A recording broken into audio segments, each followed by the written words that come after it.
Hey! So, today I'll be playing TOUCHSTARVED.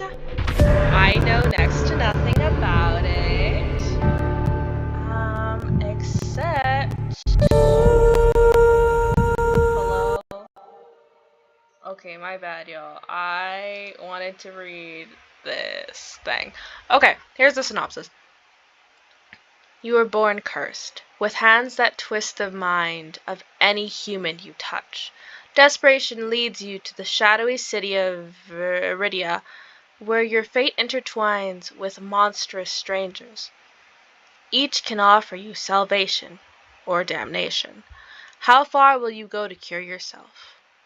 Red Spring Studio is a small POC and queer-owned indie studio made up of veteran game developers from Riot Games, Nyx Hydra, Bungie, and more.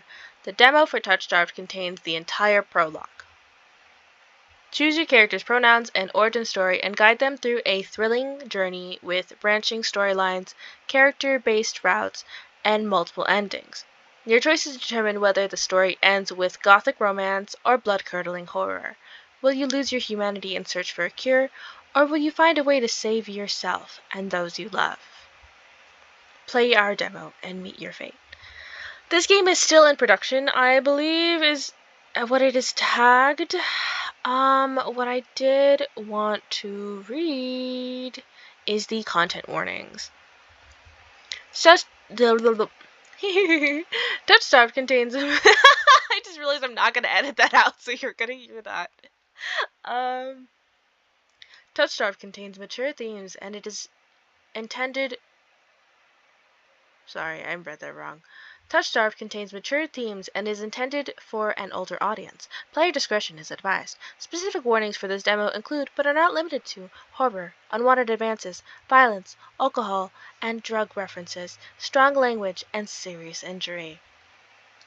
Interesting. This was released on March 21st, 2023, so it's about 3 years later. I wonder if they're still... I'm assuming they're still working on it. There is a Steam link, which I should have looked at, but I did not.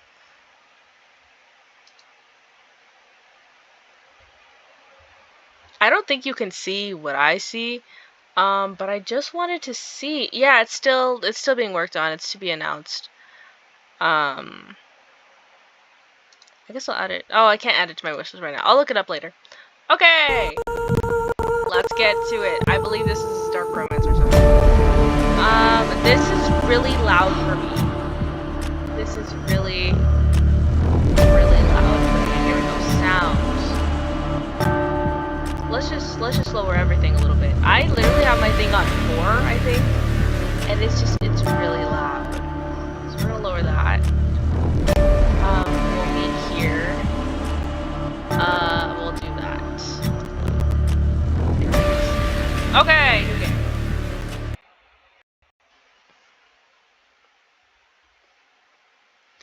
Disclaimer, streamers and content creators should set music volume to 0 in order to disable copyright music. This is a demo of the TOUCHSTARVED prologue and not a finished product. Thank you. Dang! Okay, I guess I'll set it to 0. Oh, I guess it was... Oh, yeah, I guess it makes sense that it would give you the content warnings. I believe I read all of this. Oh, injury and dismemberment. Okay. That wasn't... I guess this was personal injury. Dismemberment is a little bit... Okay. Bro, what am I getting myself into? I've realized, before I continue, I've realized that I've slowly been devolving into just, like, horror games, but not, like, jump scare horror games. And I think that's funny, because that was not my initial intention.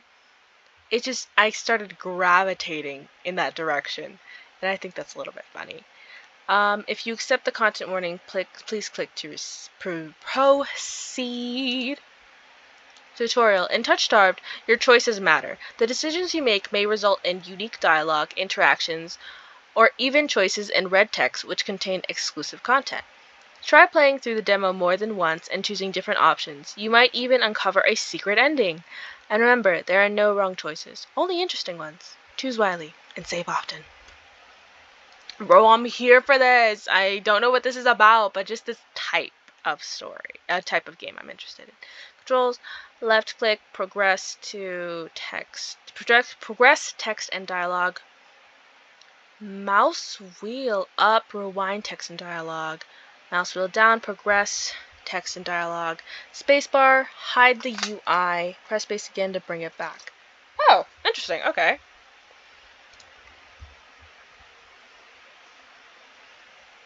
Oh, right. We'll go with Cass. Choose your pronouns. From. Okay. She, her. This world began to unravel long before you were born.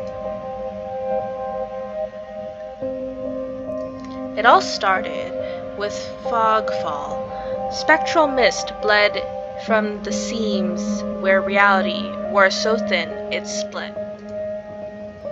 And from that fog emerged monsters, inhuman beings with unnatural powers.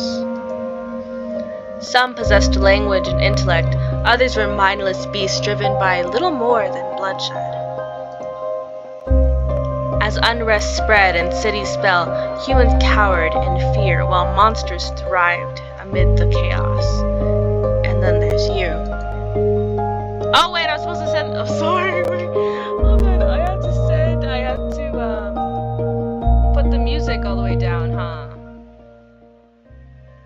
I don't want to set it to 0, so I'll just set it to really low and hope nothing happens. I guess we'll find out. You don't know what you are, but one terrible truth is certain. You were born cursed, with hands that alter the minds of those you touch. Choose your backstory. The Unnamed, a fallen oracle. You were raised as an oracle in a remote temple. The priest claimed your touch bestowed enlightenment, but a visiting mage revealed your curse for what it is. Spurred on by the mage's words, you fled in search of the cenobium. You regularly experience unnatural premonitions that rattle your body and soul. An innate sixth sense gives you a heightened awareness of hidden supernatural presences. The Exile, a solitary survivor. You were exiled to a life far from civilization. Your only kinship was with an elderly hermit who taught you how to survive in the world. He lost his life in search of a cure for you, but left you with a final lead to pursue the cenobium. I guess this is the cure, cenobium. You're a seasoned survivalist, well-versed in deciphering soulless behavior. You've gained fluency in various languages and an uncanny intuition for detecting danger. The Alchemist, an abandoned mage. An exiled cenobium mage. What is cenobium? I thought it was a thing. It's a place? Or a belief? Anyway, an exiled cenobium mage took you in as a child, raising you as her apprentice. She seemed to take pity on your curse, but you discovered that she was cultivating you as a test subject. You fled to the cenobium seeking a cure. I guess it's a place. You're an experienced spellcaster with an encyclopedic knowledge of alchemy, spellcraft, and history. With a little observation, you can identify the subtle effects of magic. Okay, of the 3 of these, I think I would most likely be an oracle. I just feel like my intuition would just lead me to be an oracle. And I also just like this symbol better. I think it's really nice. Oh, right. So we shall go with the Unnamed.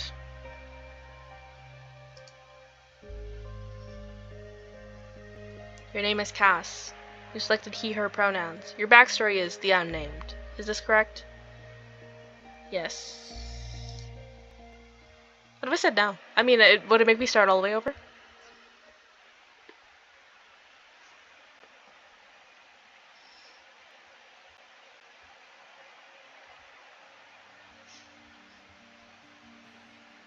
The wasteland stretches as far as the eye can see. There's nothing out here but death, the ever-present stench of decay, and countless sun-bleached bones cast like seeds across the barren land. I could say death doesn't scare me, but honestly, I'm desperate. It's been 2 weeks since I joined a caravan bound across the wastes. Finding a group that would accept me was a trial in itself. I can hide my hands and deflect probing questions, but sooner or later people always suspect something strange about me. As rations grew sparse and canteens ran dry, tensions rose. Despair began to set in until I saw it. Ready? Viridia, the city of knowledge. One of the last bastions of humanity left in the world, and the home to the famous academy called the Cenobium. Oh, it's an academy. Okay. All the world's knowledge gathered in one place. If there's anywhere I'll find a cure for my curse, it's there.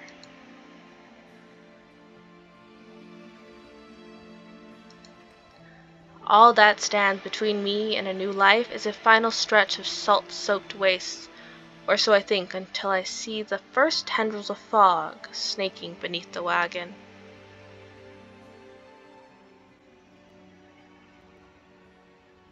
Is this fog? My stomach sinks at the very whisper of it. A silent storm more devastating than fire. Dangerous in cities, but a death sentence beyond them.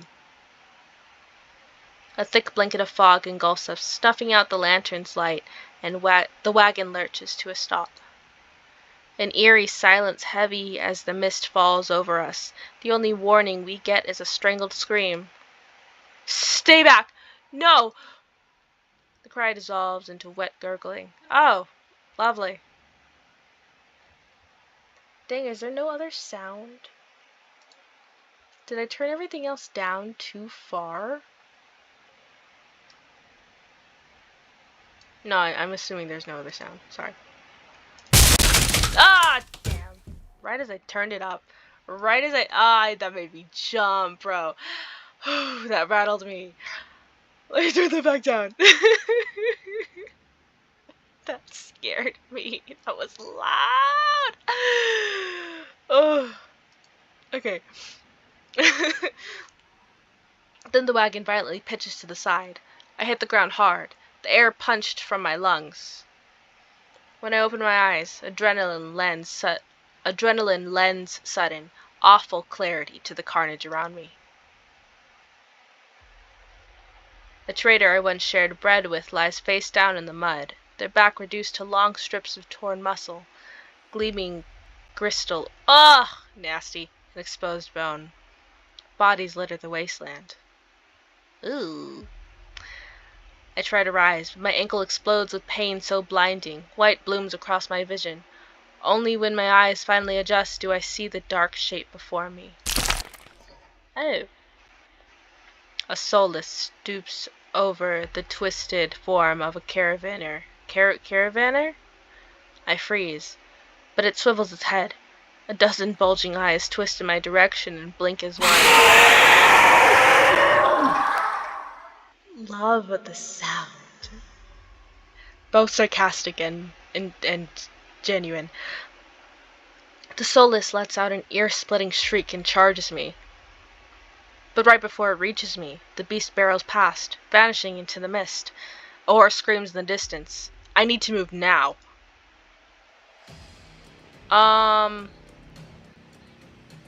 What is the wagon gonna do for me? What would the wagon do for me, really? What would I do in this moment? If I run for the city, I'm exposed. But if I head towards the wagon, I may also still am I looking to hide? I mean, if I'm gonna die, I'm gonna die right here, I guess. I take off, running deeper into the haze. The fog is so thick that I fear I'm headed in the wrong direction until I see a dim pinprick of light emanating from the shadow of a spire. It's faint, but it's enough. I came too far to die here. Rapid footsteps echo all around me. I turn in circles, frantically searching the opaque mist for the source, but the fog fall twists and stretches sound. Suddenly, the caravan's driver bursts forth from the fog. Our eyes meet too late. He knocks me to the ground and slips in a patch of mud. The solace instantly falls on him. It catches the driver by its throat and rakes his stomach like with razor-sharp claws. Ugh, what a nasty way to die. He comes apart like wet paper, spilling intestines and viscera. I don't really know what viscera is. In a steaming tide. Fighting the urge to heave, I claw frantically through the slippery muck for a handhold. Shit. My hand scratches on the jagged edge of a rib jutting from the water. Aww! I cut myself on someone's rib. Bandages unfurl around the gouge torn deep into my palm. Bone is pretty sharp. But the pain's quickly forgotten when a hand closes around my wrist.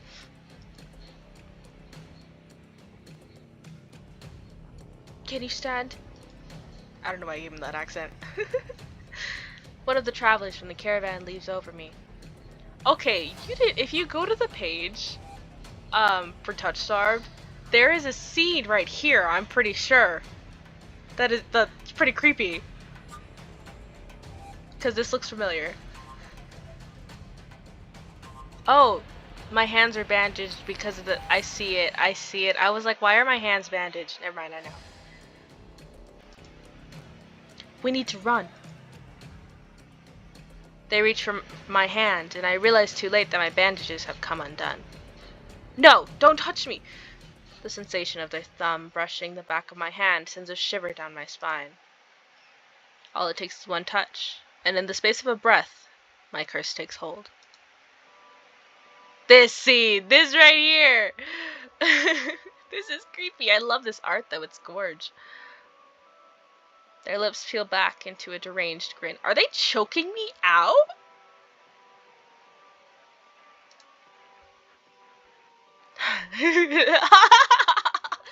That sounds like me. No, I've seen this face countless times before. This is my curse. Madness of my own making. Their grip on my hand tightens until pain radiates from my knuckles. Let me go. Suddenly, clammy hands crush my throat, choking off my breath. Die. Spit bubbles at the corners of my lips and flecks my face. The edges of my vision darken as my lungs shriek for air. Scream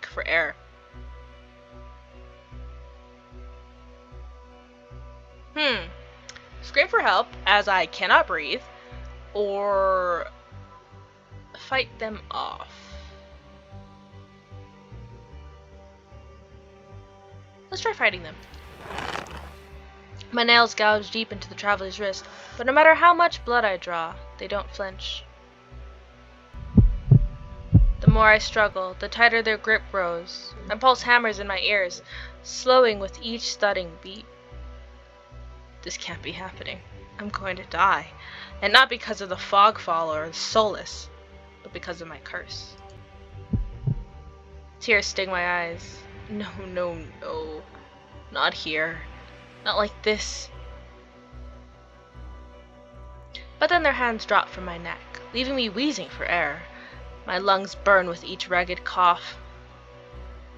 My vision clears and the traveler's face takes shape, hovering inches from mine.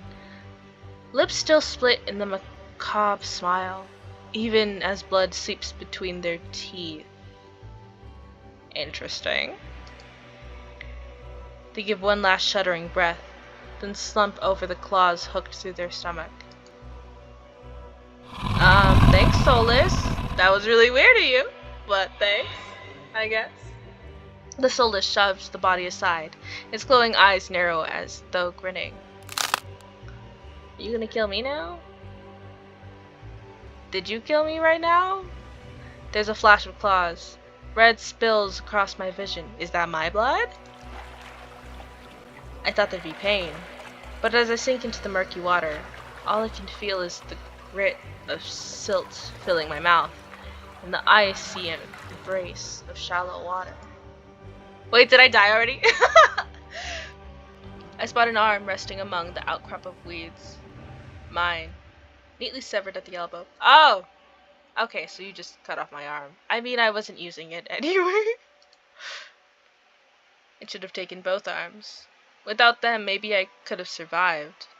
Maybe I could have had a home.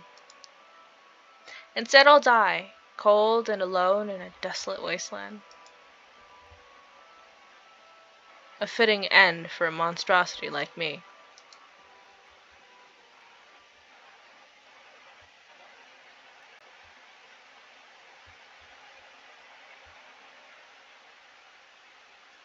I thought it was over. I was like, damn, did I really die already? Okay. If this is death, it's not as bad as I feared. I probably got a lot louder. I did not realize that my gain was down. My bad. The cold is gone, as is the choking stench of bog water. I could drift forever, cocooned in oblivion until all thought and sensation vanished. No curse, nobody howling at me in madness and terror, nothing at all. The thought has a terrible appeal to it. Wait, was my severed arm the dismemberment?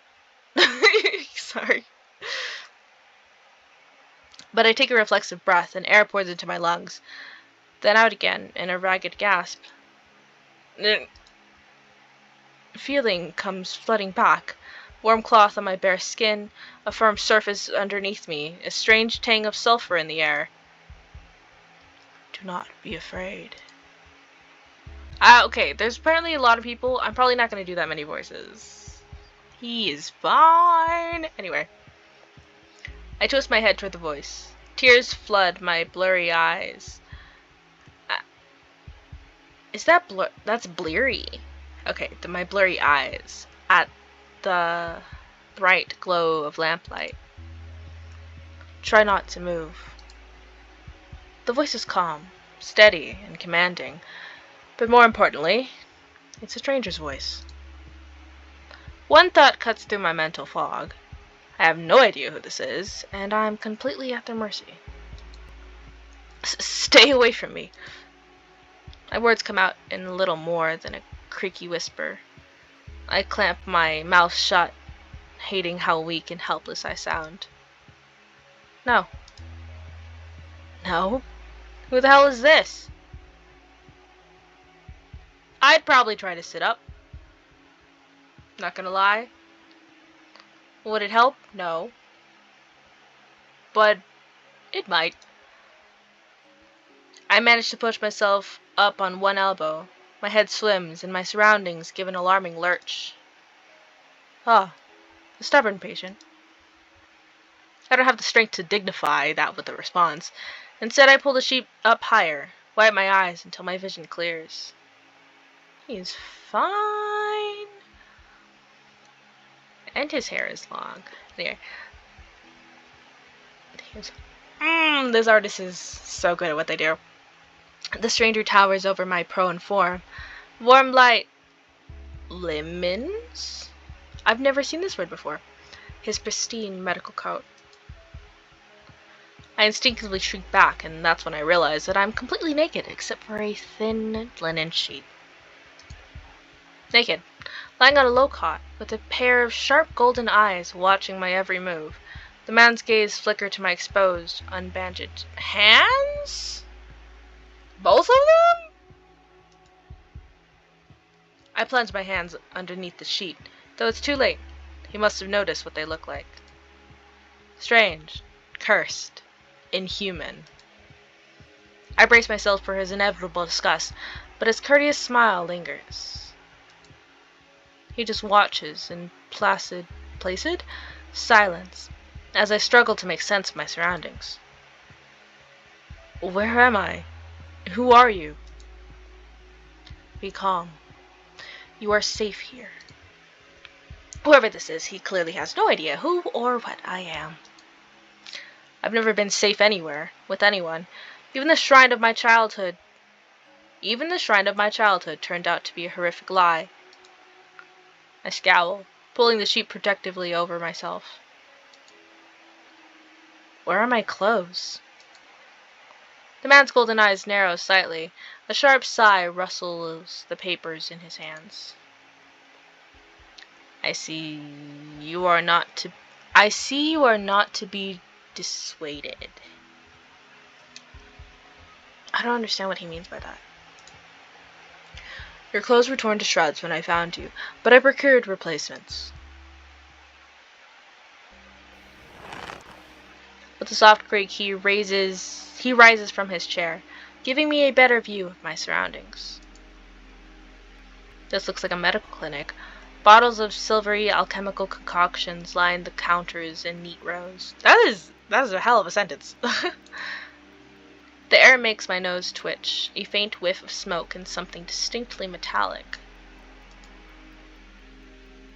He still looks fine. Anyway, the doctor produces a large, dense bundle of clothes, which he sets at the foot of my cot.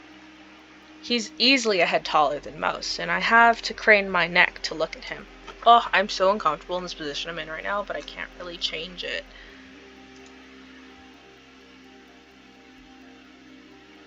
I think I'd say thank you instinctively. Could you step out? You've already seen me. Would that make it okay? No, but would that be my first thought? No. I would be thankful. I'm still alive. And he got me clothes. I should be polite if I can, especially since I don't know who this is, what he can do, or what he wants from me. Exactly. Meeting his gaze sends a hot frisson down my spine. Something about him nags me, like a half-formed memory I can't place. Thank you. Oh, sass. You are very welcome. I will leave you to get dressed. With a curt nod, he leaves through a narrow door. I hear a soft click as the lock turns behind him.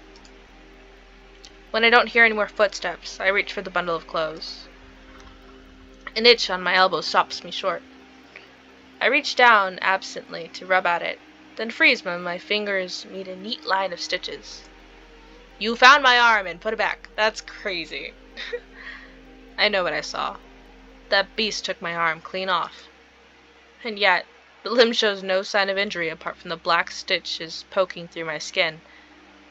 I gingerly flex my fingers, feeling my heart race at the sensation. This is impossible. I should be dead, or at the very least, gasping out my last breaths. I squeeze my eyes shut, waiting for the pleasant dream to unravel, to wake up and find myself bleeding out in the swamp. But nothing happens. The seconds tick by, and my arm remains resolutely healed, my surroundings pristine and quiet. I'm gonna drink some water. Y'all better have drank water today. In numb disbelief, I grab the replacement clothes and begin stiffly pulling them on. They're thicker and warmer than mine were, bundled with a black woolen cloak. But there's one thing still missing. My bandages. Well, he probably wasn't going to replace them. The doctor didn't leave me any, though I know he saw my hands. I slide off the bed and take a few unsteady steps towards one of the drawers. This is indeed a doctor's clinic. There must be bandages somewhere. I start opening drawers at random, and of course, that's when the door swings open. Are you looking for something? I whirl around, clutching a thick roll of clean bandages. I try to step back from him, but my legs bump up against the cot. Your caution is understandable, though if I meant you any harm, you would know. I love his design, too. That doesn't make me feel better in the slightest, but he makes no move toward me, so I quickly wind the bandages around my hands. The glowing scars and melted skin disappear under a layer of clean, white cotton. May I ask why you need additional bandages? I can help you if you tell me what ails you. I doubt it. Traveling to Iridia was a gamble born of desperation rather than hope. Nothing has come close to curing my curse. And yet, my left arm twitches. The arm that was severed before my very eyes. The doctor's unblinking gaze follows my every move. It's clear he won't drop this without some sort of answer. The bandages protect me, but they warn others to stay away. I've tried every way of covering my hands, and this works best. Most people avoid touching me as soon as they see the bandages. An illness, then, or a less mundane affliction spread by contact. I flinch. He doesn't even sound surprised, and that's far too close to the truth for comfort. Would I glare at him? No, he's smart. I'm just going to decline to answer. Well, it's personal, and I don't really want to get into it. I have treated every affliction under the sun. I may have answers that you do not. An involuntary snort of laughter escapes me. Where would I even begin? Would he even believe me if I told him? I shake my head. I need to know more about this doctor before he figures me out. Who are you? You may call me Karas. Karas? Karas? And where exactly am I? Aridia, which I assume was your caravan's destination. I can think of nowhere else for a group of travelers to go. Aridia. So I made it to the City of Knowledge after all. I should be relieved, but all I can manage is a vague sense of increasing unease. How did I end up here? I brought you to my clinic, of course. You were the only survivor from the caravan, barely clinging to life. You needed immediate treatment. Which you provided? Yes. He says it so simply, as if I'm a small child and he's explaining basic addition to me. I frown and flex the fingers on my recently healed arm. Aside from being a bit stiff, it feels fine. Thoroughly attached to me. You're saying that you stitched my arm back on? Pardon? A soulless attacked the caravan. It ripped everyone to shreds. It tore my arm clean off. But when I woke up here, I trail off, bewildered. I've never heard of any magic that could heal a mortal wound. The doctor, Karas, pinches the bridge of his nose. He sits back down in his chair, quiet for a long time. I do not know where you come from, but Aridia is a city of knowledge and deadly secrets alike. Information is power, and one should not give or receive it freely. Oh, look at that side-eye. Ah, he's so pretty. Since you refuse to divulge your secrets, I will not divulge mine. I do not even know your name. You are new to Aridia, so I will overlook the specific breach of etiquette. Do not expect others to extend the same courtesy. Do you understand? He glances at my freshly bandaged hands. Loath though I am to admit it, he has a point. I'm a complete stranger to him, yet he saved my life. I take a deep, steady breath. This time, when I speak, I sound a bit more like myself. Cass. My name is Cass. It is a pleasure to meet you, Cass. There's little more warmth in his smile, his polite demeanor back in an instant.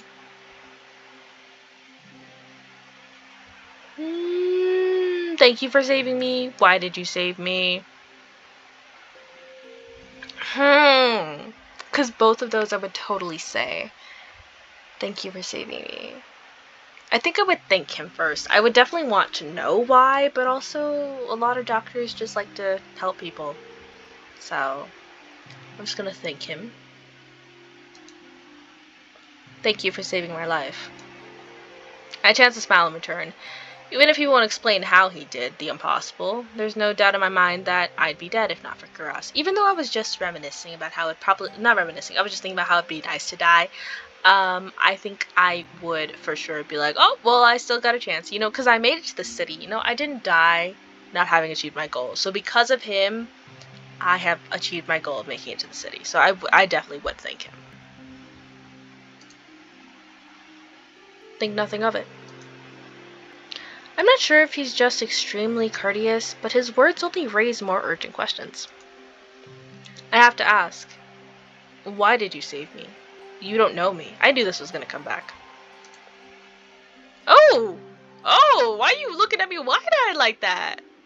The question seems to startle Karas. I could hardly leave you to die in the wastes. Assisting those in need is the very essence of a doctor's duty. I've never met a doctor who also handed out free clothes. My fingers find the edge of the cloak. There's a subtle yet delicately embroidered pattern around the hem. I try not to think about what price Karas might demand for such well-made clothes. No, I suppose not. Forgive my presumption. I rarely come across such a fascinating patient. I blink. What did he just say? I simply meant that few would cling to life so resolutely, or brave such a perilous journey to Iridia. I could not help being curious about you, Cass. His voice dips to a soft murmur, and he abruptly looks away from me. I don't know what to say to that, or you're pretty curious yourself. I would probably say something similar to you're pretty curious yourself, meaning I am interested in you as well, because you are strange. You're pretty curious yourself. Am I? Well, I haven't forgotten about my arm. I wiggle my intact fingers at him. Clearly not. But you haven't asked me for any payment either. I require none from you. Travelers do not have an abundance of coin, and leaving you destitute in a strange place would be unethical. I fall silent, unsure of what to say. Nobody would help a horror like me for free. There has to be some kind of catch or trick, right? Ooh, that scared me. A loud knock at the front door stops our conversation cold, and spares me from having to say anything else. Duty calls. Unfortunately, you are not my only patient today. The knocking grows more insistent, and Kuras... Oh, hold on, I'm readjusting. My legs hurt. Kuras grows more insistent. Oh, no. Kuras lets out a tired sigh. Please wait. Though he says it quietly, the clamor on the other side of the door abruptly stops. Do you need anything before you leave, Cass? Oh. Between the Solus attack and my miraculous survival, I'd almost forgotten why I came to Iridia in the first place. I need directions to the Cenobium. The Cenobium? Ooh, look how angry he looked. The look on his face is downright chilling. He pauses, choosing his words with cold deliberation when he speaks again. Whatever you seek, it is unlikely you will find it there. The Cenobium's gates open for precious few visitors, and even if they opened for you, you would not like what you found inside. My heart sinks. Is he saying that I came all this way for nothing? Risked life and limb for nothing? No, that can't be. I've only just arrived, and Iridia is the largest city still standing. There has to be a cure for me here. Then if not the Cenobium, where would you suggest? Do you know anyone else in Iridia? I shake my head. Then I suggest a local guide. Head to the Wet Wick and ask for Leander. Leander? The leader of the Adder Stone. Excuse me? The wet what? The Wet Wick. He sounds deeply unamused. Follow the Adderstone posting. They are difficult to miss. When you meet Leander, tell him I sent you. That is much to go on, but Kuras points towards the back door. You will be safe so long as you do not draw attention to yourself. Bro, I live, apparently, for drawing attention to myself. That's easier said than done. I've always been a magnet for the worst sort of attention. Ha ha ha! If you require my assistance, you may return whenever you wish. Though he's smiling, there's a note of finality in his voice. Resigned to my dismissal, I slip out the back door. Okay, we are going to go ahead and save here. Here, I guess. Right. And go back, because I do have some other stuff I need to do. I'll probably record another one of these, today. But we are back. This is gonna be interesting. I'm really interested in this, and it's so pretty. And do you see this flash? Like, what's up with that? Spooky. Anyway, yeah, this is the game we're gonna be playing for a little bit until I get bored again. Hopefully we'll finish this one. I mean, it's just a prologue anyway. So, thank you for watching, and you'll catch me in the next one.